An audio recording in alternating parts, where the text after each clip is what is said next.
Okay, so you want to open an all-you-can-eat buffet. On paper, it sounds almost reckless. You're telling a stranger to walk in, pay one flat price, and eat as much as they physically can. No limits. No portion control, just an open invitation to take on your food costs one plate at a time. And some people take that invitation seriously. There are videos online of competitive eaters walking into buffets and eating $20, $30, even $40 worth of food for a bill of $12.99. So, how does a business built on unlimited food not go bankrupt in a week? The answer is stranger and smarter than almost anyone expects. Let's start with the basic idea, stripped all the way down. Imagine you're throwing a birthday party. You could cook exactly what each guest wants, one plate at a time, which takes forever and wastes a lot of ingredients if someone changes their mind. Or you could lay out a big spread on the table, let everyone serve themselves, and charge every guest the same amount to attend. That second option is basically a buffet. One price, unlimited food, and the customer does most of the work themselves. That last part matters more than people realize. A regular restaurant needs a small army. Someone to take your order, someone to carry your plate, someone to refill your drink every few minutes. A buffet needs almost none of that. Customers walk up,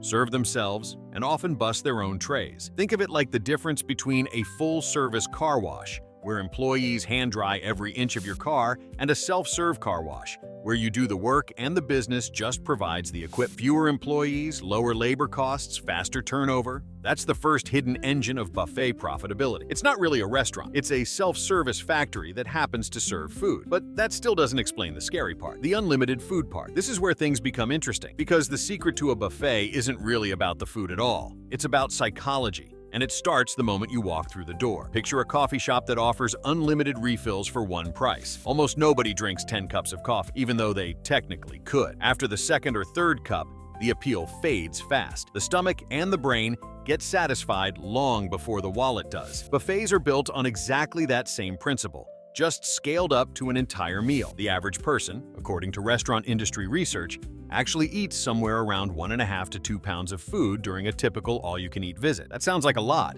until you realize most of that weight includes drinks, and the human stomach simply can't hold unlimited amounts of food, no matter how good the deal feels. In other words, the buffet is betting on biology. They know that most customers will eat 2 or 3 plates, get full, and stop. It's the outliers who eat 8 plates that everyone worries about. But those customers are rare, and the math is built around averages, not extremes. Now let's talk about what's actually sitting on that steam table, because that's where the real strategy hides. Think about a supermarket and how it arranges its store. The fresh produce and expensive cuts of meat are usually placed carefully, while cheap staples like rice, bread, and pasta fill enormous amounts of shelf space, because they're incredibly cheap to stock in bulk. Buffets use the exact same trick on their steam tables. Walk into almost any buffet and you'll notice something. There's usually way more bread, rice, pasta, and fried starchy food than there is steak or shrimp. That's not an accident. Starches like rice and pasta can cost a restaurant as little as 20 to 30 cents per serving, while a piece of steak or a handful of shrimp can cost several dollars for that same size portion. So the buffet fills you up early with the cheap stuff and offers just enough of the expensive stuff to make the sign outside feel true. It's the same logic an airline uses when it fills a plane with more economy seats than first class. The expensive option exists to sell the dream. The cheap option is what actually pays the bills. But here's the problem.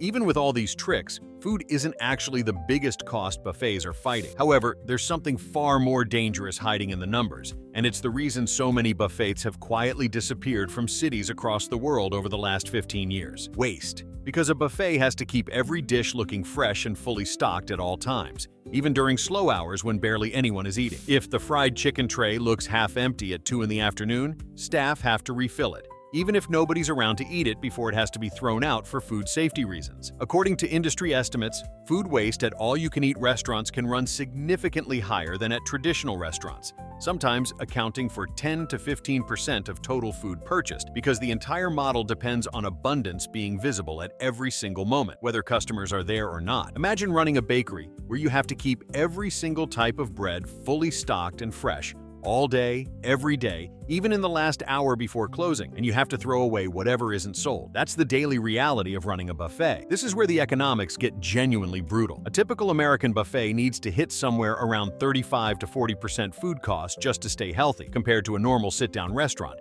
which usually targets closer to 28 to 32%. That gap might sound small, but on a business running on already thin margins, it's often the difference between profit and collapse. So if the model is this fragile, How has anyone ever built an empire out of it? This is where our first case study comes in. Golden Corral, founded in 1973 in Fayetteville, North Carolina by James Maynard and William Carl, built one of the most successful buffet chains in American history by mastering exactly this balance. At its peak, the chain operated close to 500 locations across the United States, generating well over $1 billion in system-wide annual sales. Their secret wasn't fancy food, it was operational precision. Golden Corral trained staff to cook in small batches throughout the day, instead of loading the entire buffet at once in the morning. That way, trays stayed fresher, waste dropped significantly, and food didn't sit under heat lamps for hours losing quality, which is often the exact moment customers decide never to come back. It's the same discipline a factory uses with just-in-time manufacturing, producing only what's needed,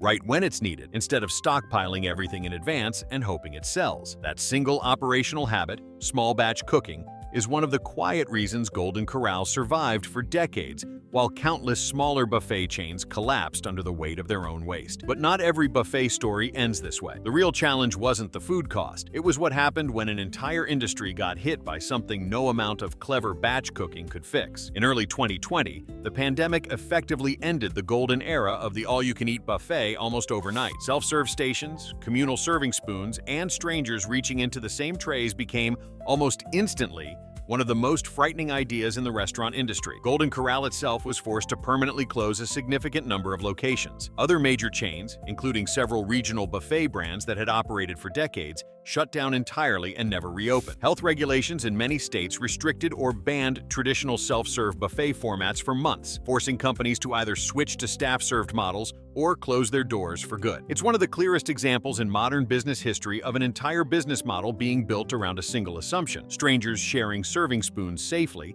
and then watching that assumption disappear in a matter of weeks. Which raises the uncomfortable question that's been hanging over this entire industry ever since. Is the traditional buffet, the one your grandparents grew up going to, actually dying? The honest answer is more complicated than yes or no, because while classic buffet chains have shrunk, the underlying idea, unlimited food for one flat price, hasn't disappeared. It's evolved. Hot pot and Korean barbecue restaurants have adopted all-you-can-eat pricing with much smaller, more controlled menus, reducing waste dramatically because customers cook their own food in small batches at the table. Some buffets have shifted to smaller, curated selections instead of massive spreads, betting that fewer options with higher quality beats endless choice with mediocre execution. It's the same evolution we've seen happen to shopping malls, and even taxis. The old format struggles, but the core idea underneath it quietly survives, wearing a completely different outfit. So let's go back to that opening dream. Walking into a buffet, paying one price, and eating as much as you possibly can. The truth is, that dream was never really a threat to the business. It was the business. A buffet was never really gambling on your appetite. It was gambling on human psychology,